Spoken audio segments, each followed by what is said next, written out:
നിങ്ങളുടെ favourite shows ഇനി ഒരിക്കലും മിസ്സാവില്ല. ഇപ്പോൾ C5 കാണും നിങ്ങളുടെ ഫേവറേറ്റ് ഷോസ് തികച്ചും സൗജന്യമായി.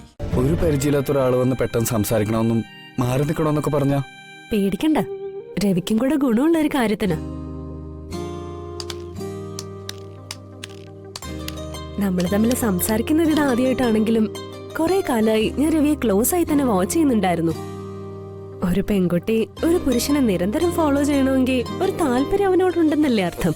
ഈ ന്യൂജൻ കാലത്ത് ഒരു പെണ്ണ് നേരിട്ട് വന്ന് പ്രപ്പോസ് ചെയ്യുന്നതിൽ ഞാൻ അതിശയൊന്നും കാണുന്നില്ല. അയ്യോ, ഞാൻ പ്രപ്പോസ് ചെയ്തൊന്നുമല്ല, ഞാൻ താങ്കൾ ഒബ്സർവ് ചെയ്തുകൊണ്ടിരിക്കുവായിരുന്നു എന്നാ ഉദ്ദേശിച്ചത്. സോഷ്യൽ മീഡിയയില് ഞാൻ രവി ഷൺമുഖത്തിന്റെ ഫ്രണ്ടും ഫോളോവരുമാ. അതിലൊക്കെ ഇടയ്ക്ക് ഞാൻ കാണാറുണ്ട്. രവി പക്ഷേ റിലേഷൻഷിപ്പ് മെൻഷൻ ചെയ്തിട്ടില്ലല്ലോ. എനിക്കതിന് റിലേഷൻഷിപ്പ് ഇല്ലല്ലോ.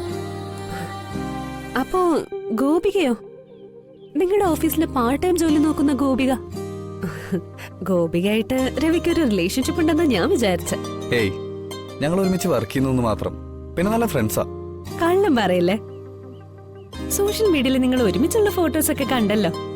പിന്നെന്താ നിങ്ങൾ തമ്മിൽ റിലേഷൻഷിപ്പ് ഇല്ലാന്ന് പറയുന്നേ? ആ ഫോട്ടോസ് കണ്ടാലറിയാം നിങ്ങൾ തമ്മിൽ നല്ല അടുപ്പത്തിലാന്ന്. കുട്ടിക്ക് എന്താ വേണ്ടത്?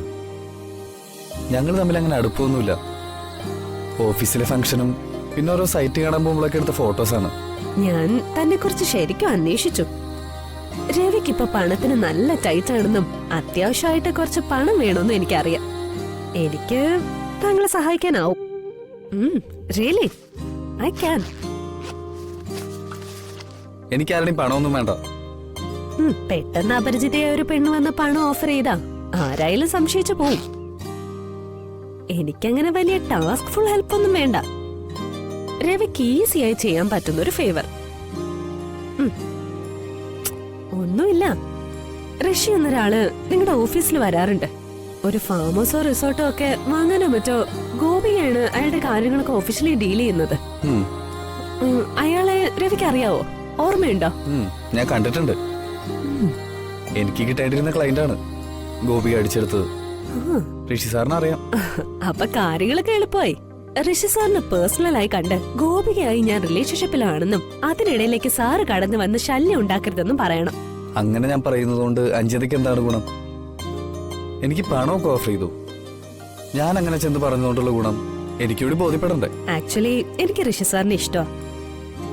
ഋഷി സാറുമായി വെറും ഒരു റിലേഷൻഷിപ്പ് അല്ല, മാരേജ് ചെയ്യാൻ താല്പര്യമുണ്ട്. പക്ഷേ അതിനിടയ്ക്കാ ആ ഗോപിക വന്നത്. രവി വേറൊന്നും പറയണ്ട, നിങ്ങൾ തമ്മിൽ കടുത്ത പ്രണയത്തിലാണെന്നും കഴിഞ്ഞ കുറെ കാലങ്ങളായിട്ട് നിങ്ങൾ ഭാര്യ ഭർത്താക്കന്മാരെ പോലെ ജീവിക്കുന്നതെന്നും പറയണം. അത് ഗോപിക അറിഞ്ഞ വലിയ കുഴപ്പമാവില്ലേ? അത് ഞങ്ങളുടെ ഫ്രണ്ട്ഷിപ്പിനെയും ബാധിക്കും. ഒരു കുഴപ്പം ഉണ്ടാവില്ല.